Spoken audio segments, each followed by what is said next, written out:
If artificial intelligence can write an agonizingly difficult client email in 5 seconds, Right. a task that, used to take you 30 minutes of just staring at a blinking cursor, what exactly are you being paid for? That is the big one. Welcome to the deep dive. Today, we are dissecting that exact anxiety. Because whether you're an intern or an executive, you've probably looked at your screen recently and wondered, where human value actually fits into this new equation. Yeah, I mean, it really is the defining workplace question of this decade. We're witnessing this fundamental reorganization of what it means to be a productive human being. Exactly. And to figure out the mechanics of this shift, we're drawing on a really revealing stack of research today. Huge studies. Yeah, massive ones. We're looking at data from the National Bureau of Economic Research, Sure. or NBER, alongside findings from Harvard, Boston Consulting Group, and Microsoft. It's a great mix of sources. It really is. And our mission today for this deep dive is to chart that intersection of rising AI capability and the changing nature of human work. Because it's not just about saving time anymore, is it? No, not at all. It's about professional identity. Right. Okay, let's unpack this because I actually felt this just last week. I had to draft this complex project proposal. And normally that's a task where you brew a fresh pot of coffee, you put on the noise-canceling headphones, and you just prepare for a 2-hour battle. Oh yeah, we all know that feeling. Right.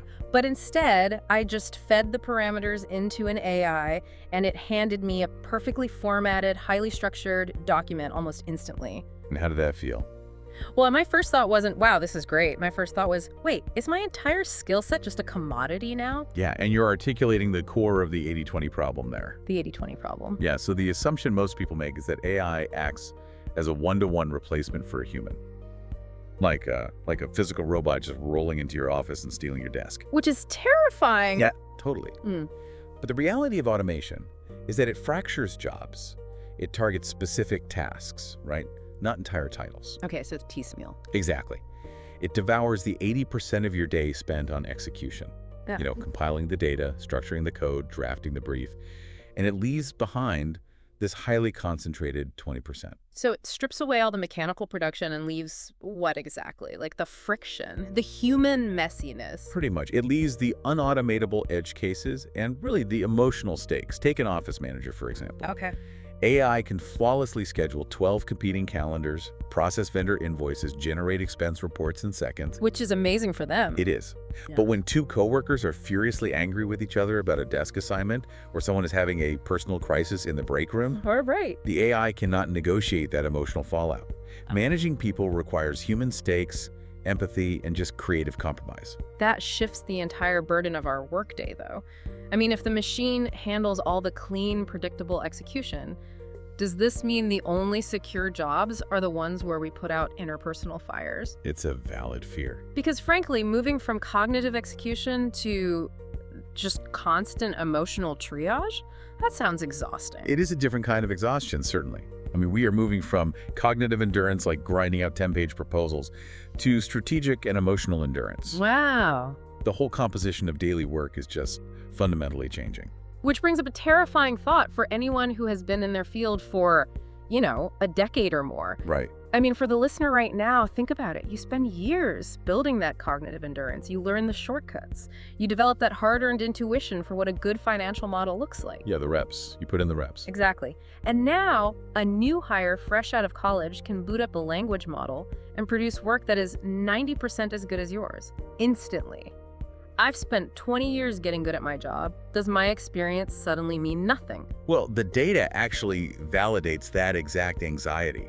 The NBER, the National Bureau of Economic Research, ran a massive study on this very dynamic. Oh, really? What do they do? They deployed AI assistants to over 5,000 customer support agents who were handling complex technical issues. 5,000? That's a huge sample. Massive. And they wanted to measure exactly what happens to productivity when you introduce AI into a varied workforce, mixed experience levels. Okay, let me guess. Everyone got faster, but the rookies turned into super employees. That is the defining takeaway. The AI served as this massive experience equalizer. Really? Yeah, the highly skilled veteran workers, they saw only a very marginal boost in their productivity. Huh. But the agents, with only a couple of months of experience, saw a massive spike in performance. AI essentially gave them the help that usually only comes from years of experience. Wait, let me understand the mechanics of that. Because a veteran support agent has spent 5 years seeing every bizarre edge case problem a customer can possibly have. Right. They have this mental database. Yeah, of weird solutions. Yes. But a rookie doesn't. They just follow the basic script, and when the script fails, they get stuck. Exactly. And that is the difference between tacit knowledge and explicit knowledge. Tacit knowledge. Yeah, tacit knowledge is the gut feeling you develop over years of trial and error. It's incredibly hard to teach. Sure. But what the AI did in this study was act as a bridge.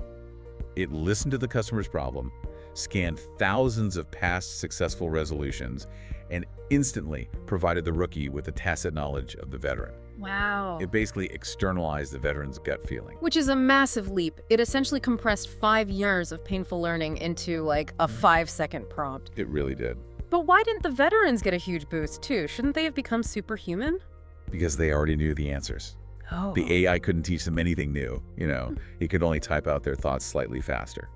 The AI acts as an exoskeleton for the junior employee, providing the institutional memory they just haven't had time to build. So the baseline has permanently shifted. Experience isn't worthless, but decent work is no longer a scarce commodity. Exactly. It used to be that just producing a competent, well-structured output was enough to justify your salary because, well, it was hard to do. Right. It took time and effort. But if producing decent work is cheap and instant everywhere, the premium has to shift somewhere else. The differentiator is no longer about making the thing. It has to be about judging the thing. That is the pivotal transition of our era. The cognitive act of judgment replaces the physical act of production. Right. But this is where the research from Harvard and Boston Consulting Group throws a massive wrench into the gears. Okay, I love a good wrench. What did they find? So they studied highly skilled consultants using AI for various business tasks, and they discovered this invisible, highly unpredictable boundary of AI capability. Unpredictable in what way? Like it works sometimes and doesn't others. Yeah. Imagine a fortress wall that zigzags randomly. Right. Inside the walls are tasks the AI can do with superhuman ability. Analyzing thousands of data points, summarizing transcripts, structuring arguments. The heavy lifting. Exactly. Yeah. But just 1 inch outside that wall might be a task that looks virtually identical to us, like a nuanced strategic choice or a basic logical deduction. And the AI completely falls apart. Wait, really? It just falls apart. Completely. Because it's not actually thinking. Right. It's not thinking in the human sense. It's predicting the next most likely word based on statistical probability. It's like dealing with a child prodigy who can flawlessly play Mozart but still hasn't figured out how to tie their own shoes. That's a perfect analogy. That is exactly it. And the danger isn't just that the AI makes mistakes. The danger is that it makes mistakes confidently. Oh, yeah. It doesn't sound like a child guessing.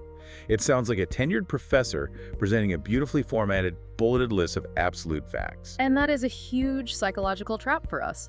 Microsoft research proved this with their own studies on AI and human oversight. Yes, they did. If I'm using AI to save time, my brain is naturally looking for an excuse to power down. I want to trust the output so I can move on to my next task, Exactly. What's fascinating here is that Microsoft found that when people feel confident in the AI, when it sounds highly professional and polished, they put significantly less effort into checking its answers. They just assume it's right. Right. It's cognitive offloading. And the more we trust AI to save us time, the more vulnerable we become to its blind spots. In the Harvard and BCG study, when the consultants used AI for a task that was just outside that invisible boundary we talked about, they actually performed worse than the people who didn't use AI at all. Wow. Because they fell asleep at the wheel?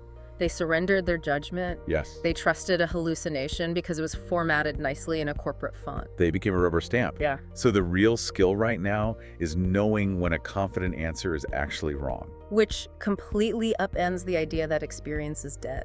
Your 20 years of experience might not be needed to write the first draft of the code anymore, but it is absolutely essential to catch the incredibly subtle, confident errors the machine makes. Yes. Catching mistakes requires deep domain expertise. So experience transitions from being the engine of production to being like the ultimate quality control filter. That's exactly it. But that brings us to the next challenge. Yeah. Because once you've used your human judgment to verify the work and catch the mistakes, how do you actually get other people to act on it? Right, the delivery. Because if we're all swimming in a sea of perfectly generated AI-assisted emails, how do you actually break through the noise? This is where we look at the work of economist David Deming.